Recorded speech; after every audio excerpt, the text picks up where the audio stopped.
Maaaring ipalit sa semento ang mga plastik na basura sa Talisay, Batangas.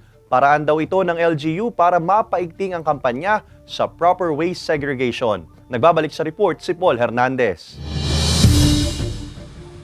Basura na, naging bato pa. Yan ang proyekto rito sa bayan ng Talisay, Batangas. Ang makokolekta kasing plastic waste, papalitan ng semento. Ang naipong plastic, dadalhin sa isang kumpanyang gumagawa ng semento. Naisip daw itong hakbang para mas maengganyo pa ang mga residente na mag-segregate ng basura. Bawat isang tonelada ng plastic ay papalitan ito ng limang sakong semento.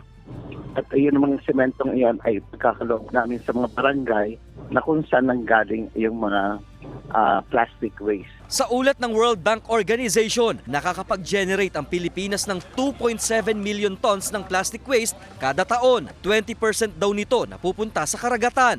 Aminadong problema pa rin sa bayan ng Talisay ang basura. Nasimulan na rin naman daw nila ang programa para sa proper waste segregation. Pero dapat pa rin daw paigtingin ang hakbang sa tamang paghihiwalay ng mga basura. Daan din ang kampanya para mapangalagaan pa ang lawa ng Taal. Katulad ng mga kitchen waste, yung mga pinagbalatan ng gulay, ng prutas, yun ay kinokolekta ng mga 4-piece namin na siya namang nagpa-practice ng bokashi composting.